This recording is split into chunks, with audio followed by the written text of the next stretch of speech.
میرے میٹھے اور پیارے اسلامی بھائی، ہمارے بزرگ اپنی نفس پر قابو پانے کی کوشش کرتے نہیں کیا کریں اور خود کو جہنم کی آگ سے بچائیں، جہنم کے شعلوں کا تصور باندھتے تھے، مگر ہمیں جہنم کے تصورات آتے کتنے، وہ بندہ بھی کتنا عجیب ہے جو یہ جانتا ہے کہ دوزخ سخت ترین عذاب کا مقام ہے، پھر بھی گناہوں کا ارتکاب کرتا ہے، پھر بھی اپنے نفس کا محاسبہ نہیں کرتا، پھر بھی خود کو گناہوں سے بچانے کی کوشش نہیں کرتا، پھر بھی اپنی آنکھوں کی حفاظت کی کوشش نہیں کرتا، پھر بھی اپنے کانوں کی حفاظت کی کوشش نہیں کرتا، ارے پھر بھی غیبتوں پہ غیبت کیے جا رہا ہے، چغلیوں پہ چغلیاں کیے جا رہا ہے، فلموں پہ فلمیں دیکھے جا رہا ہے، گانوں پہ گانے گنگنا ہی جا رہا ہے، سوچتا نہیں؟ ارے کبھی جہنم کے بارے میں سنا بھی ہے، کبھی جہنم کا تصور کیا بھی ہے؟ سنو اگر جہنم کو سوئی کی نوک کے برابر کھول دیا جائے تو اس کی تپش و بدبو سے ساری مخلوق ہلاک ہو جائے، اہل جہنم کا جو مشروب پینے کے لیے دیا جائے گا، اہل جہنم کو جو مشروب پینے کے لیے دیا جائے گا وہ اس قدر خطرناک ہے کہ اگر اس کا ایک ڈول دنیا میں بہا دیا جائے تو دنیا کی تمام کھیتیاں برباد ہو جائے، نہ اناج اگے نہ پھل۔ کبھی سوچا؟ جہنم کا تصور کیا؟ جہنم کے سانپ اور بچھو بے حد خوفناک ہیں، حدیث شریف میں ہے جہنم میں عجمی اونٹوں کی گردن کی مثل بڑے بڑے سانپ ہوں گے جو دوزخیوں کو ڈستے ہوں گے، وہ ایسے زہریلے ہوں گے کہ اگر ایک مرتبہ کاٹ لیں گے تو 40 سال تک ان کے زہر کی تکلیف نہیں جائے گی، اور لگام لگائے ہوئے کھچروں کے برابر بڑے بڑے بچھو جہنمیوں کو ڈنک مارتے رہیں گے، ایک بار ڈنک مارنے کی تکلیف 40 سال تک باقی رہے گی۔ ترمذی کی روایت میں ہے جہنم میں سعود نامی آگ کا ایک پہاڑ ہے جس کی بلندی 70 برس کی راہ ہے، کافر جہنمیوں کو اس پر چڑھایا جائے گا، 70 برس میں وہ اس بلندی پر پہنچیں گے، پھر اوپر سے انہیں گرایا جائے گا تو 70 برس میں وہ نیچے پہنچیں گے، اسی طرح ان کو عذاب دیا جائے گا۔ جہنم کے ایسے خوفناک عذاب کا تذکرہ سننے کے باوجود بھی جو گناہوں سے باز نہ آئے اس پر واقعی تعجب ہے، جو خیال نہ کرے، سوچے نہیں، بے باکی۔ ارے بے باکی کیسی بے باکی؟ آخر انسان کو اس دنیا نے کیا دے دیا اور دینا بھی کیا؟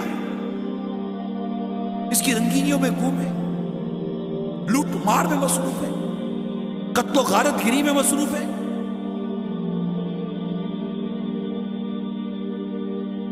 حلال حرام کی کوئی تمیز نہیں،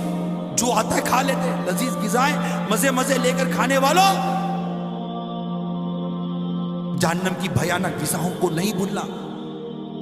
ترمذی کی روایت میں دوزخیوں پر بھوک مسلط کی جائے گی تو یہ بھوک ان سارے عذابوں کے برابر ہو جائے گی جن میں وہ مبتلا ہیں،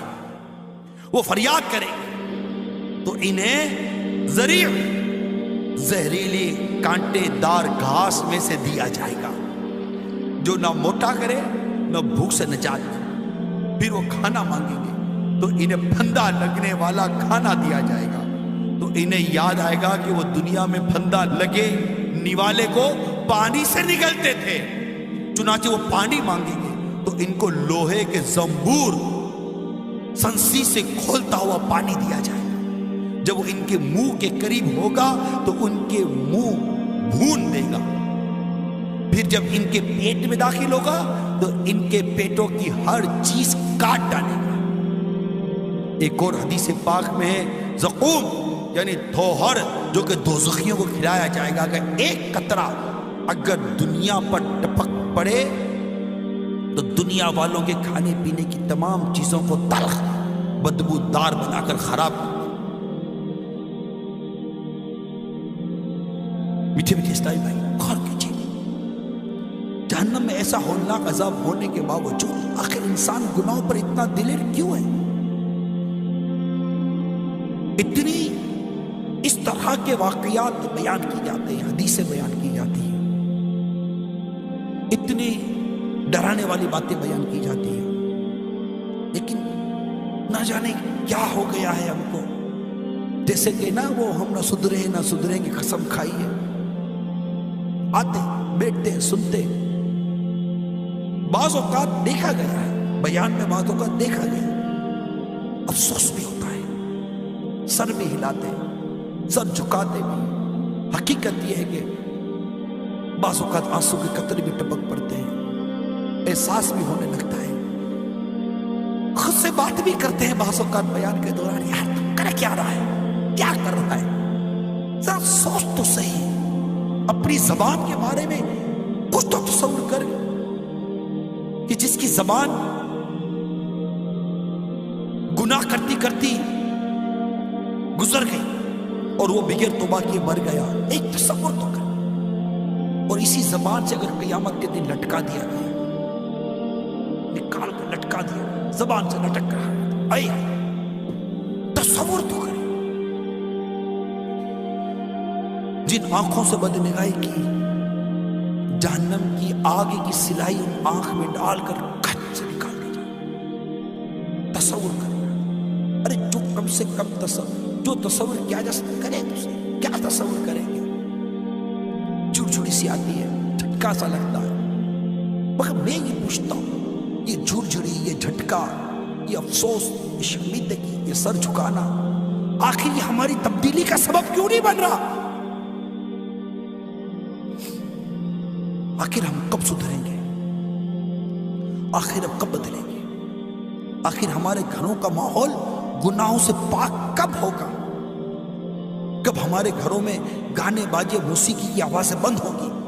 کب ہمارے گھروں میں بچوں سے لے کر بڑوں تک سارے کے سارے نمازی بنیں گے؟ ارے کب ہمارے گھر کی عورتیں شرعی پردہ کریں گی، مدنی برقع پہنیں گی؟ کب ہمارے بچے نمازی ہوں گے؟ کب؟ ذرا سوچیے، ارے کب ہمارا روزگار انتہائی حلال اور پاکیزہ روزگار بنے گا؟ کب؟ سوچو، ارے کب فلمیں ڈرامے دیکھنا بند کرو گے؟ سوچو، کب شراب چھوڑو گے؟ سوچو، کب؟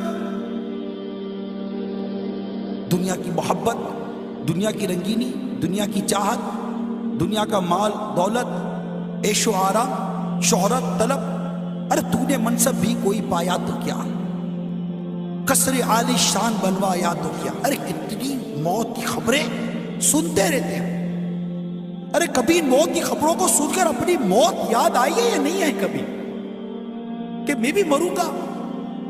کسی دن میرا بھی پیغام ہو سکتا ہے دنیا میں نشر کیا جائے گا کہ یہ بھی مر گیا، یہ بھی گیا،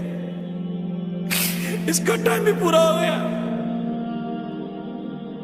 فلاں دن فلاں نماز کے بعد اس کا بھی نماز جنازہ ہے، کیسے؟ بس مر گیا، مرنا تو ہے نا، یہی ناز اٹھانے والے منو مٹی تلے قبر میں داب کر آ جائیں گے، اکیلے اندھیرے قبر میں اکیلے ہوں گے، کوئی نہیں آئے گا، کوئی نہیں آئے گا، ماں باپ بھی نہیں ہوں گے، بیوی بچے بھی نہیں ہوں گے، دوست یار بھی نہیں ہوں گے، کوئی بھی نہیں ہوگا، اے لوگوں میں رہ کر قبر کو بھولنے والوں، اس قبر کو یاد کرو جس میں تنہا رہنا، یہ نہیں ہو سکتا کہ ہماری قبر میں کوئی لائٹ جلائی جائے گی، یہ نہیں ہو سکتا کہ ہماری قبر میں کوئی روشن دان نکال دی جائے گی، کوئی ہوا کا انتظام اندر میں اسپیشل کیا جائے گا، کوئی اندر میں بستر لگا دیا جائے گا، کوئی اہتمام کیا جائے گا، نہیں ہوگا، ہمارے کپڑے الماری میں لٹکتے رہ جائیں گے، وہی اندر بڑے رہ جائیں گے، وہی باہر سے کپڑ لا کر پہنا دیں گے، وہی گلا ہوگا، وہی جو سب کے ساتھ ہو رہا ہے وہی ہوگا، کیا ہوگا؟ ساری یہ رونقوں میں ہم اس گھرے کو کیسے نادان ہے، کیسے نادان